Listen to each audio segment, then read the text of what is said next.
staying with the Pulse tonight. The Special Investigating Unit has a number of cases on the boil right now. Advocate Selby Makgotho is the SIU Tribunal spokesperson, and he's going to be giving us just a couple of updates in terms of where the SIU is, particularly on the case against a former senior manager for coal operations at Eskom. We'll then also talk a little bit about the Digital Vibes debacle.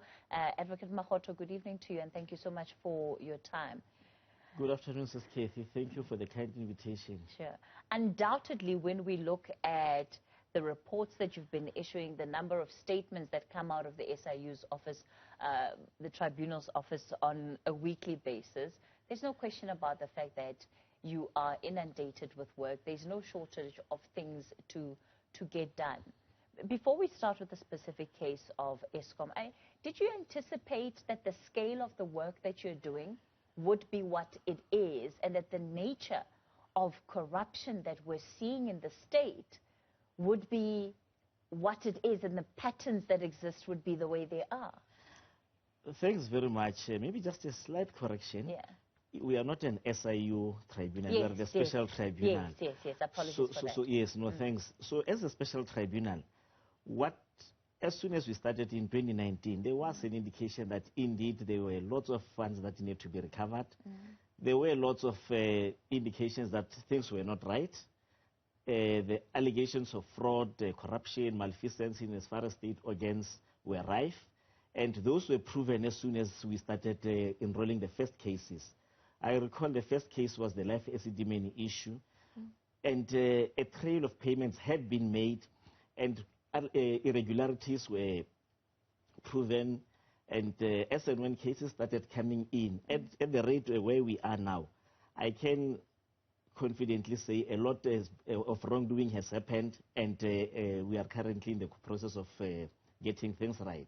So mainly we are focusing on civil claims, civil recovery claims. Our trials in the main are civil trials with the aim of recovering the monies that have been wrongfully spent inappropriately, and that's where our focal area is. What have you found are the biggest challenges in trying to recoup these monies? Because I imagine nobody whose door you go knocking on saying that you need to repay this amount of money says, oh yes, you're right, here you go, here's the 11 million that you're saying I need to give back.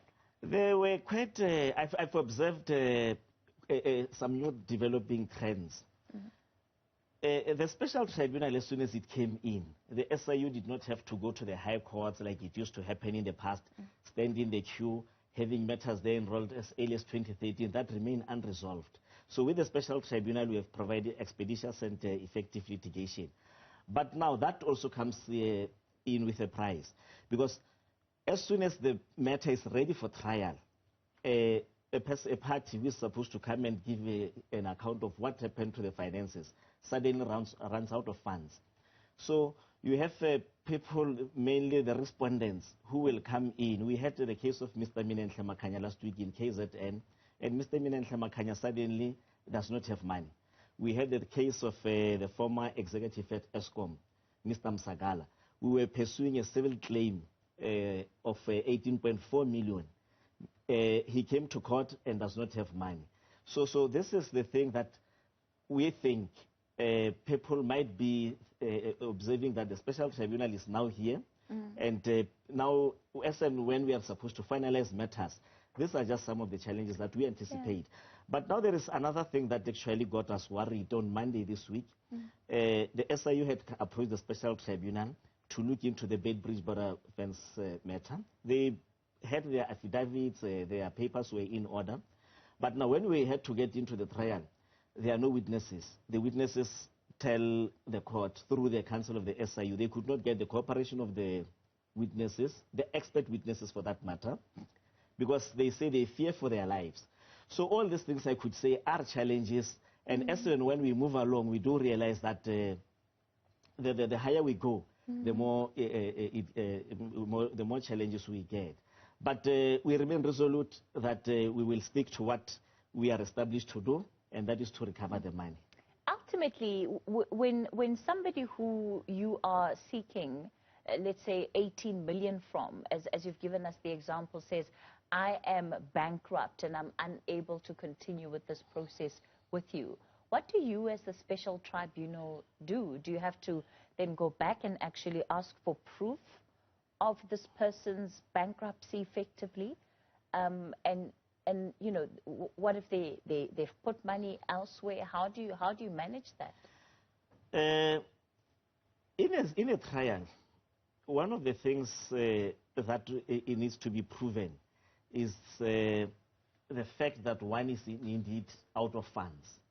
The demeanor, the body language will actually form some of the considerations that the presiding judge at the end of the day has to come to that determination. We will be having files before us. We will be having witnesses who will corroborate whatever allegations need to be substantiated.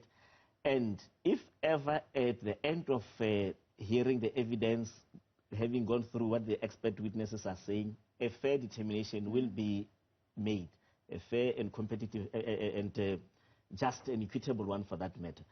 So we do not necessarily have to go in and start doing our own inquiry into whether this person indeed is bankrupt and cannot proceed. We proceed with the trial, and at the end of the day, we make an order.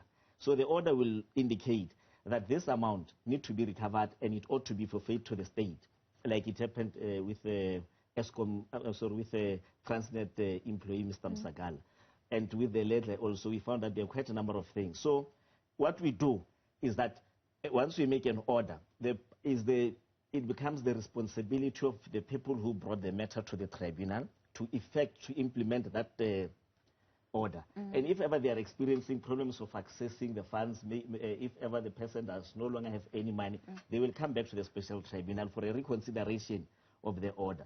And that's how the process unfolds. Let's talk about then this Eskom executive, Petrus Masibuko, and his brother, and of course their associated companies. Now, there was an order of an amount of 11.5 million rand. I believe that, did the SIU manage to freeze that money, or is that what you want them to pay back? It has been frozen on the 30th of April, and that was pending the finalization of this matter.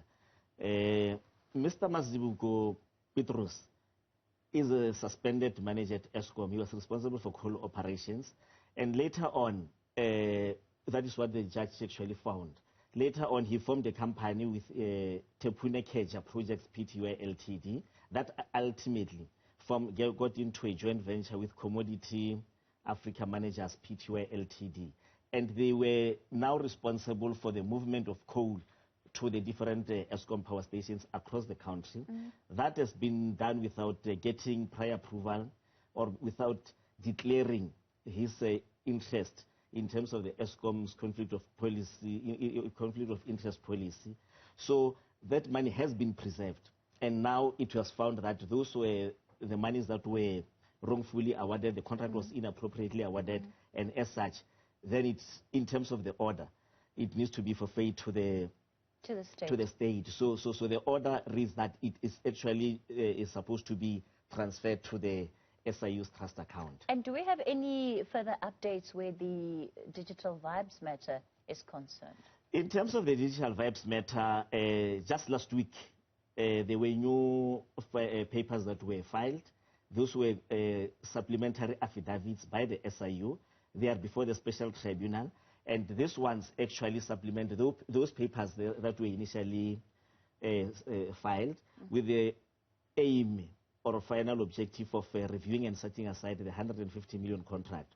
So the process where it is at the moment is that now that there are supplementary affidavits, the respondents still need to be furnished with this, and they must still come back to the Special Tribunal with their answering affidavits. Okay. So which means at the end of the day, it's still quite a long process. Road to walk. But at the end of the day, the matter will be enrolled and it will be heard. But our anticipation is that it will be in the course of 2022, early in 2022. All right. Advocate Makgotho, let's leave it there for tonight. The SIU spokesperson, Advocate Selby Makgotho.